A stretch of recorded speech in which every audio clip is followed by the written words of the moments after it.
quise hacer un resumen y ya prácticamente estoy haciendo un libro. Me enfrasco, me apasiono con mis apuntes. Vamos a ver qué de interesante les parece esto.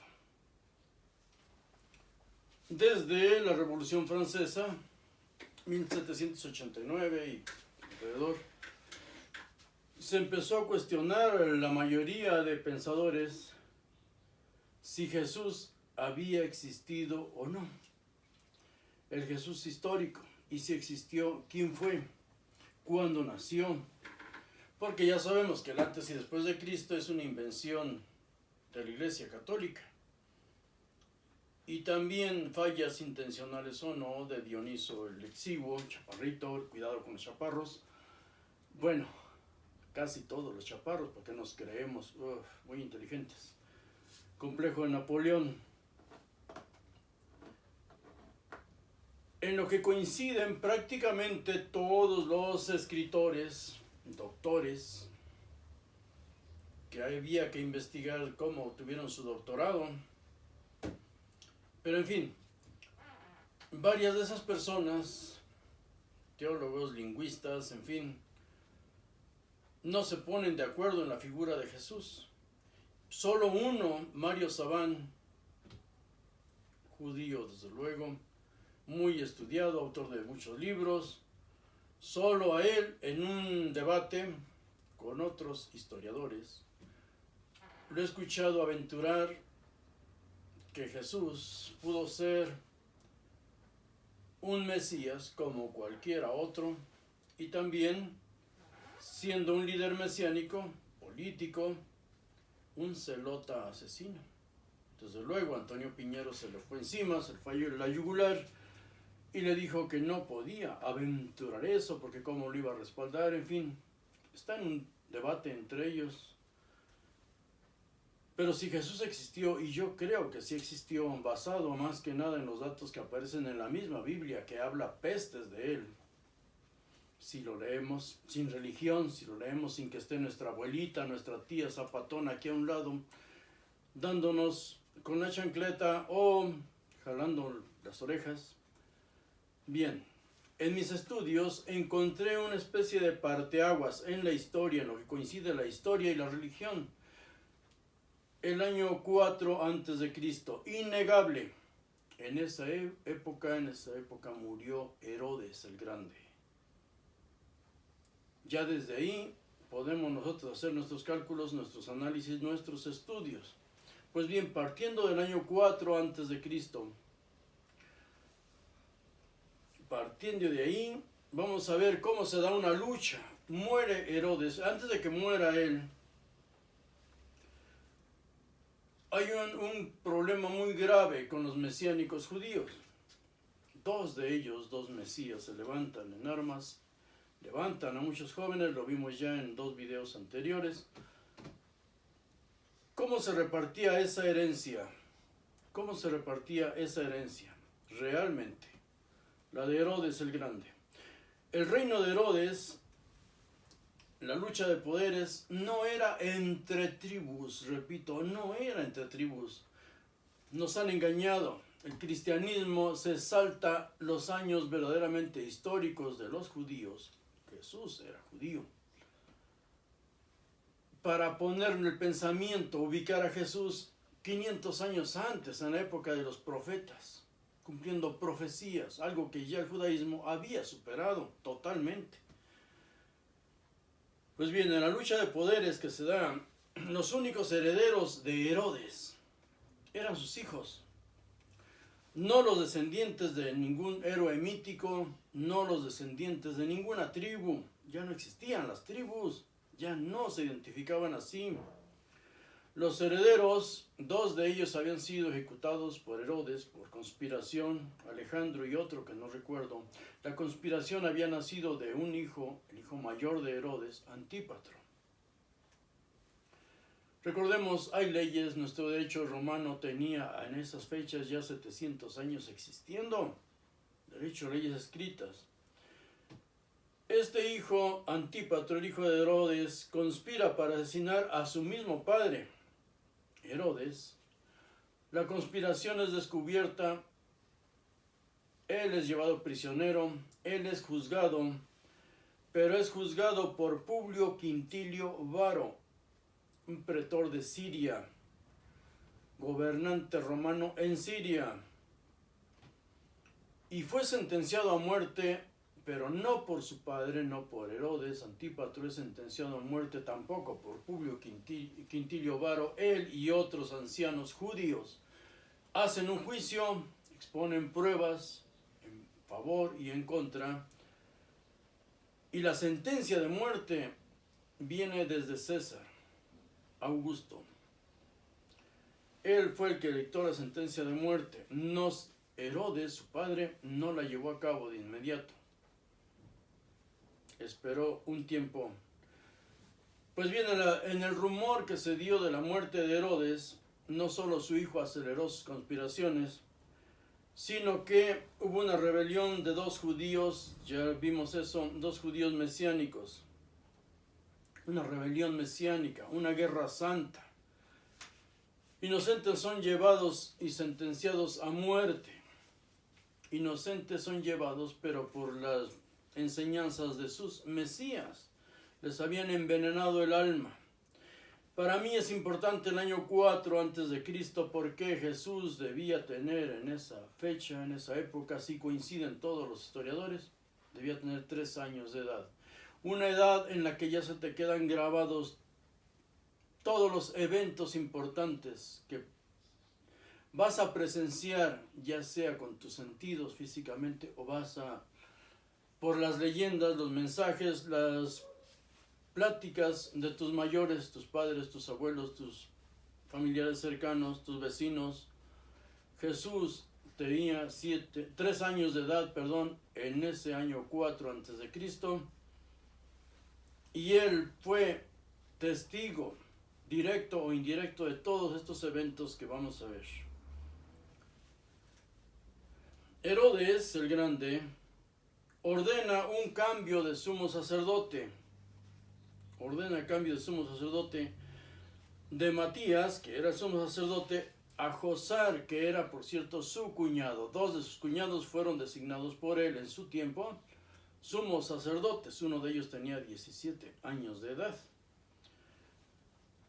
Repito, Matías, Judas, los 2 líderes mesiánicos, fueron quemados vivos junto con 40 de sus seguidores, 40 jovencitos.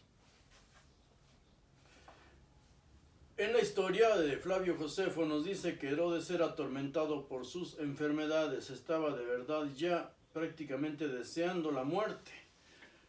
Ante el rumor de su muerte, que no era verdad, estos jóvenes llegaron gritando enloquecidos de fanatismo, primero al atacar el templo y después al ser quemados vivos. Consignas judías se gritaban, no como Pedro, que repito, huyó al ver la suerte que estaba enfrentando su líder, Jesús.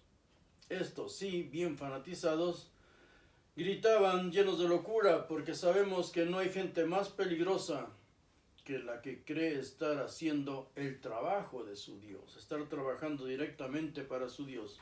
Más peligrosa, ¿por qué? Porque un fanático no se siente ni es responsable de sus actos. Él solo obedece un mensaje divino. Repito que de Roma llega la orden de ejecutar a todos los cómplices de la conspiración contra Herodes. Herodes, antes de morir, cambió su testamento. Antípatro, que era su heredero, pero ya se había cansado de que el padre no moría, y se quiso adelantar, conspirando para matarlo, era el heredero legal en su testamento. Herodes lo cambió unos días antes de morir.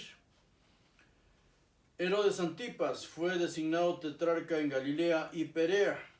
Filipo, otro de sus hijos, en la Traconitia, muy importante, la región Traconitia, porque ahí empieza la prédica del cristianismo de Jesús. Ahí empieza a predicar Juan el Bautista. Pero bien, Arquelao es el que se queda con el reino de la región denominada Judea. Herodes reinó 37 años. En el 4 antes de Cristo, Herodes Arquelao es aclamado como rey de Judea y aclamado por seguidores judíos y también por el ejército romano judío.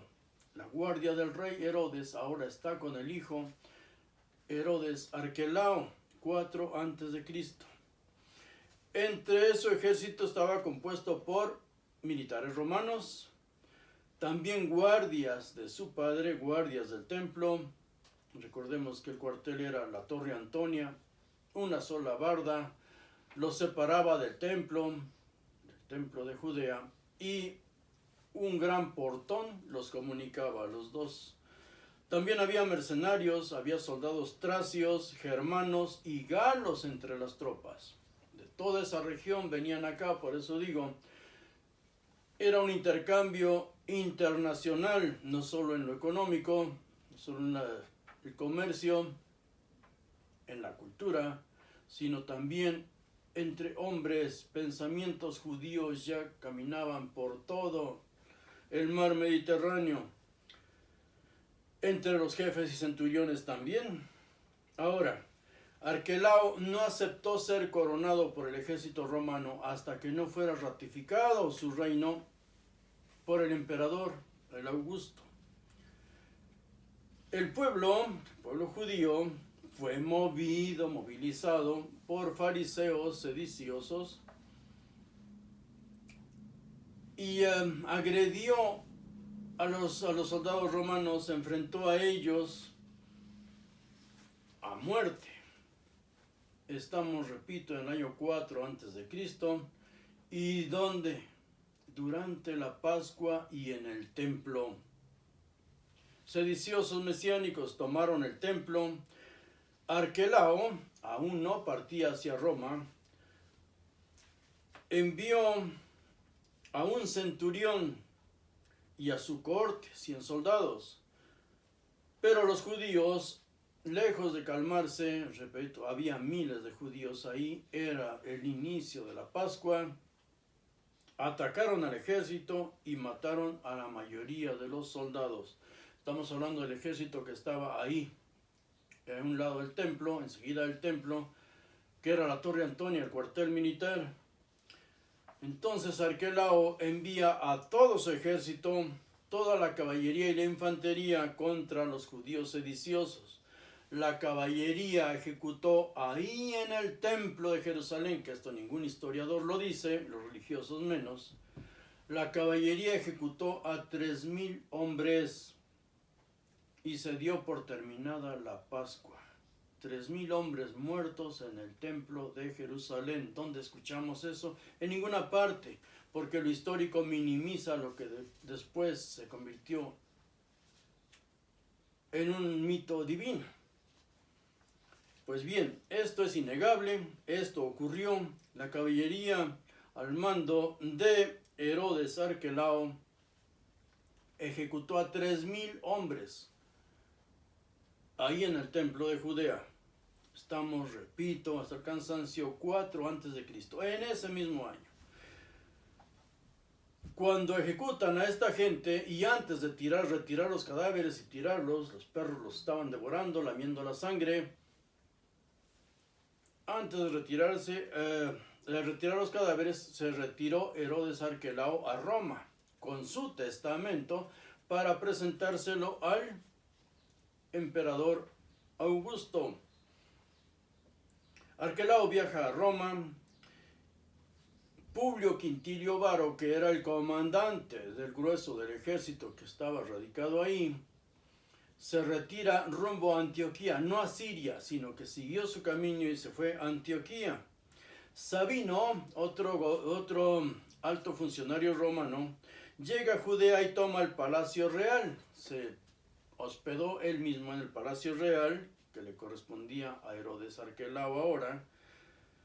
Y el otro hijo de Herodes el Grande, Herodes Antipas, viajó también a Roma para disputar el reino, el trono a su hermano. Y no fue solo él, también un numeroso grupo de judíos viajó a Roma con el pretexto de apoyar a cualquiera de estos dos hijos de Herodes el Grande, pero en realidad un grupo de ellos llevó un escrito y solicitó un procónsul romano. El pueblo judío estaba solicitando que romanos los gobernaran directamente, no Arquelao o Antipas. También le fueron presentados a Augusto, al emperador. Aparte de estas comisiones le fueron presentados documentos. Entre esos escritos había evangelios, no lo que nosotros ya cristianizados conocemos como evangelios. Nada religioso. Evangelio procede de la palabra latina evangelion, mensaje de buenas nuevas que enviaba por escrito Publio Quintilio Varo. Evangelio es un mensaje de buena nueva de que había derrotado a la revuelta judía, y ahí llegaban los pergaminos, cartas sobre bienes también económicos, los bienes que habían recabado, que habían levantado acta, pertenecientes al reino de Herodes, una reseña, los partes de Varo, los partes militares, evangelios que se le llama, también unos escritos de Sabino que se había quedado allá, reportando el día a día. Los réditos anuales también se los presentaron por escritos para que el emperador se diera cuenta de cuánto dinero entraba en esa provincia. Se dice que Ptolomeo, un judío, desde luego con nombres griegos, todos ellos, Ptolomeo era el portador del sello real. Augusto analizó todos estos documentos, analizó también, escuchó todas las testimoniales que le presentaron. Una de esas testimoniales era una acusación contra Arquelao por la ejecución, esto está por escrito, esto está en la historia, la ejecución de 3,000 judíos en el templo, entre naturales y peregrinos, o sea, entre gente que radicaba ahí y gente que había llegado como peregrino al templo de Jerusalén. Entre todos ellos fueron más de 3,000 ejecutados, y la parte que acusaba a Arquelao de ese crimen decía que habían sido ofrecidos como un sacrificio a Dios, sacrificio humano, 3,000 personas como sacrificio humano a Dios por parte de Arquelao. Esta era la acusación que hacían. También otra acusación, y debemos poner atención en este punto. También acusaron a Arquelao de no haber asesinado a los inocentes que había encerrado, había detenido Herodes el padre, Herodes el Grande, en el hipódromo. Dio la orden de que los personajes prominentes de Judea fueran encerrados en el hipódromo, y los encerraron. Y al morir él, fueran ejecutados esas personas inocentes porque no tenían ni idea de por qué habían sido detenidos, pero con la idea enferma de Herodes de que el pueblo llorara. Si no lloraban por él al morir como rey, iban a llorar por esos inocentes, personas inocentes, pero eran personas adultas, personas mayores, personas prominentes, desde luego entre los más ricos de toda Judea. Pues bien, el hijo desobedeció la muerte de esos inocentes, la ejecución de esos inocentes, desobedeció la orden de su padre, y esto también se lo echaban en cara, de que no había obedecido a su padre. El defensor de Arquelao argumentó que los soldados habían reprimido un ataque, que los soldados habían actuado en un rescate de quienes estaban siendo atacados por el pueblo judío levantado en armas. También argumentó este hombre que los judíos, los muertos, pudieron huir. En lugar de matar a toda esa gente, ellos pudieron huir, pero no lo hicieron, sino que siguieron con su agresión, que tuvo que ser ya reprimida, con más elementos y desde luego ocasionándose ellos mismos más bajas en su pueblo. También argumentó la defensa de Arquelao que la revuelta había sido no contra Herodes Arquelao, sino contra el emperador. Arquelao solo representaba al imperio, representaba al emperador Augusto, representaba al gobierno romano. Los sediciosos atacaron al ejército sin respetar su propio templo. Lo que estos argumentaban que había sido un ataque, una ofrenda a Dios, pues bien, la defensa de Arquelao dijo que ellos se habían ofrecido al atacar al ejército romano ahí en el templo. Ellos mismos se ofrecieron como sacrificios. No respetaron su propio templo ni a la autoridad. El testamento de Herodes tenía más validez porque se dejaba al arbitrio de César. El emperador era quien iba a decidir quién iba a recibir el reino. Consideró a Arquelao digno, pero no resolvió de inmediato, por supuesto, tenía que analizarlo bien. En el mismo año 4 a.C. En ese año fue algo espantoso. Jesús debía tener 3 años de edad. Ese año 4 a.C., al partir Arquelao a Roma, hay una nueva revuelta judía. Publio Quintilio Varón tuvo que regresar de Antioquía para reprimir esa nueva revuelta judía. Había dejado una legión en Jerusalén y partió a Antioquía.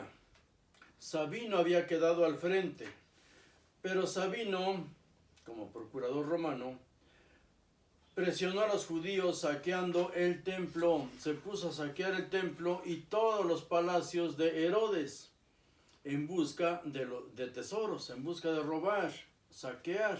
Y esto provocó que los judíos se echaran encima. No nos aburramos de escuchar que todo esto ocurrió en el año 4 a.C. En Pentecostés ahora, 50 días apenas de la primera revuelta. Después de la primera matanza de Pascua, surge la otra revuelta. Los judíos se habían unido a los galileos, a los idumeos, a la gente de Jericó y gente de Transjordania. No peleaban por religión. Ninguno de ellos enarbolaba la religión. No era su bandera. Era una cuestión política. Era una guerra nacional la que ellos estaban enfrentando. 3 columnas se enfrentaron a Roma, a Sabino. 3 columnas.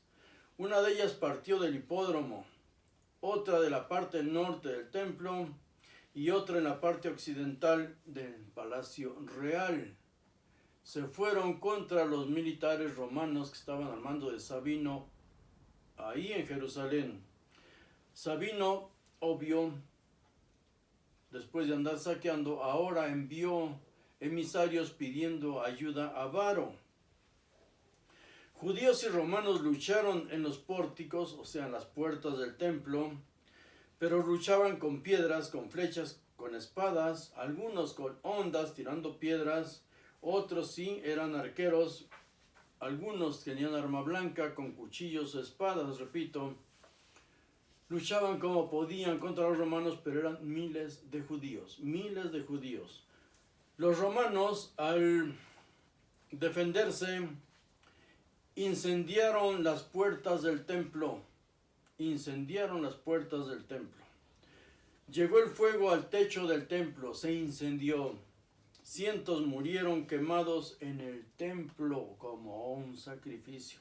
Se habla, según algunos historiadores, de 800 judíos y militares y romanos entre ellos, más de 800 quemados vivos.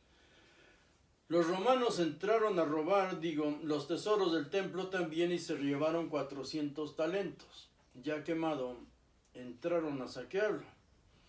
400 talentos deberían ser alrededor de 200 kilos de oro.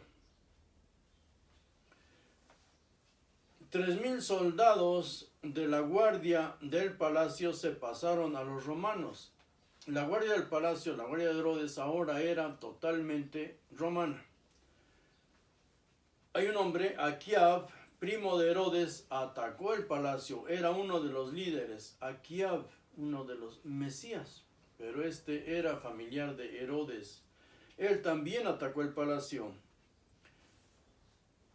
Un mesías, un líder mesiánico, Judas, hijo de Ezequías, líder sedicioso. Flavio Josefo le llama latroni a todos, pero latroni no es que sean ladrones, salteadores como nosotros interpretamos ese término. Latroni eran sediciosos, líderes sediciosos.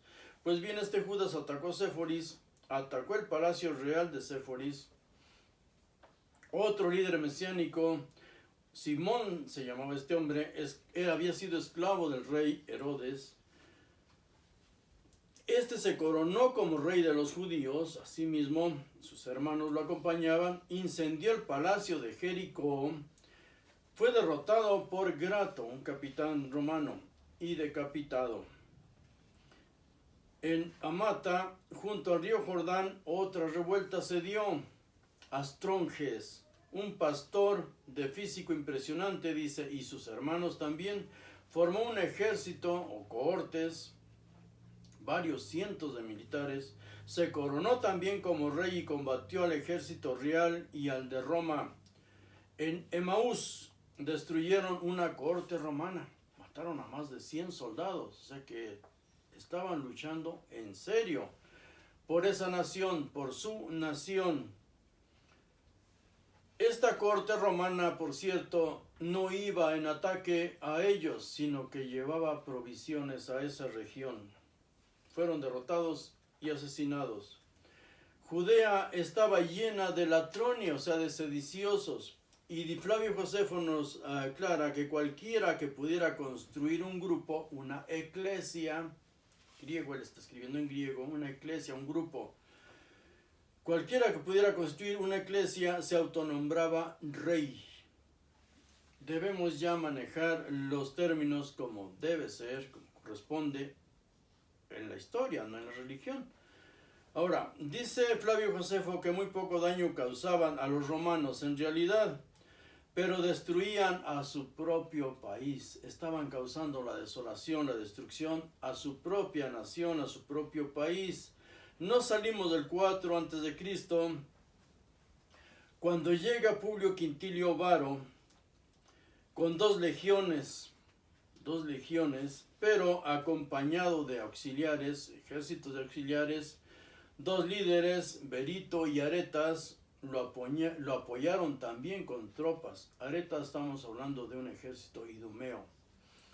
Varo, como buen militar, actúa igual que lo hizo después otro general grande que llegó a ser emperador, Vespasiano.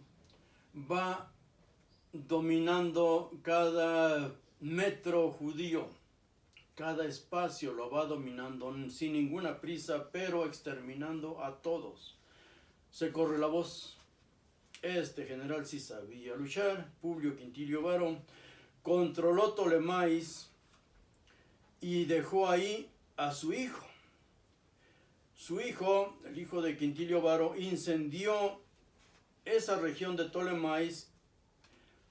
A los hombres que atrapó, a los judíos que atrapó, los vendió como esclavos.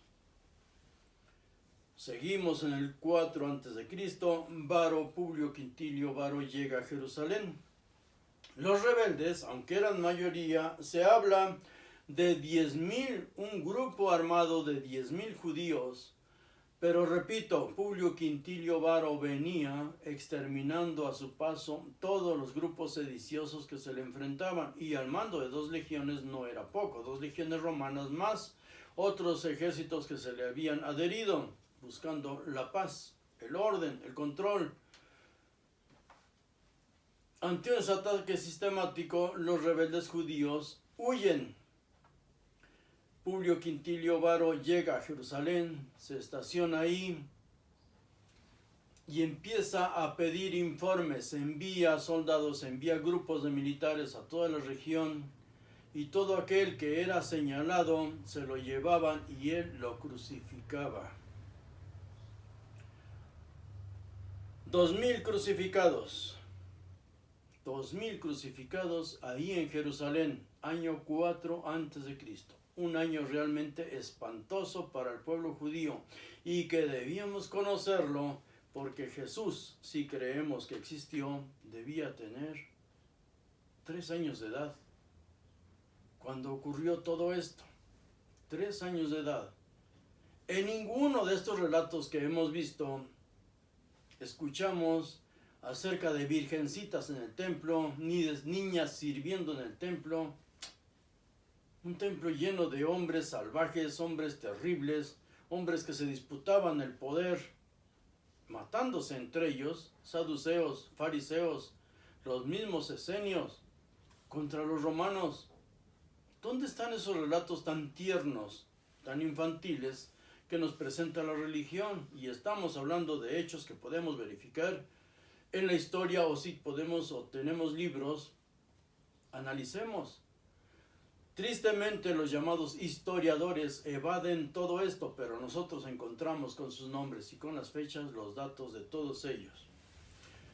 Esto es muy importante, que los denunciados fueron crucificados, 2000 de ellos denunciados. O sea, Publio Quintilio Varo no los crucificó. Al mismo tiempo, porque los hubiera derrotado en una guerra, no. Se los llevaban, les presentaban testigos de que habían participado en la revuelta y él los crucificaba, que fue lo mismo que ocurrió después con Jesús, siendo ya mayor, y cuando alguien lo acusó de que había atacado el templo. Vamos con madurez analizando todo esto. Publio Quintilio Varo perdonó a la mayoría de sediciosos que le llevaron. Desde luego, el otro romano que había quedado ahí, Sabino, con todo lo que robó, huyó ante la llegada de Varo. Por eso repito, en el desierto no solo había gente religiosa. Al desierto huía todo el mundo que quería escapar de la justicia cuando llegaba. Muchos detenidos fueron enviados al César. Era común que los líderes sediciosos, los reyes derrotados, fueran llevados ante el emperador para ser exhibidos ante los romanos como un trofeo. Cuando se habla de que Pablo pide ser juzgado por el César solo juzgaba a los traidores romanos. Así es de que Pablo sí pudo haber sido un ciudadano romano, pero sedicioso, un sedicioso más. Pues bien, el César perdonó a muchos, pero ordenó la ejecución de los familiares de Herodes por traición, ya que habían traicionado el reino. Ya vimos que un familiar de Herodes también encabezó o se unió a los revoltosos. En todos estos relatos no se habla de Dios como si no existiera. Son solo naciones, pueblos luchando entre ellos por un poder terrenal. 4 antes de Cristo. Repetimos esto, que 50 legados judíos y los que vivían en Roma acudieron solicitando que se disolviera la realeza, que se designara a un pretor bajo las órdenes o el control de Siria, que es donde siempre había un gran ejército, que un pretor los gobernara.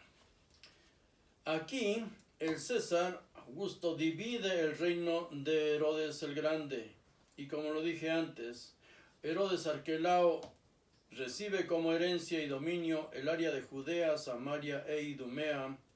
Herodes Antipas recibe por fin la Transjordania y Galilea, lugares muy importantes para nuestra historia, la historia real de Jesús. Si creemos que existe, tenemos que demostrarlo aquí. Y los más importantes datos están en la Biblia, que habla cosas horribles de él, de verdad. Pero lo vamos a leer. Herodes Filipo recibe Batanea y Traconitea, donde empieza a predicar Juan el Bautista años después. Las ciudades de Gaza, Gádara, Hippo, son ciudades griegas y están bajo el control de Siria. Si creemos que Jesús existió, pues debemos ir buscándolo en la historia, en su propia historia. Y es lo que vamos a hacer enseguida.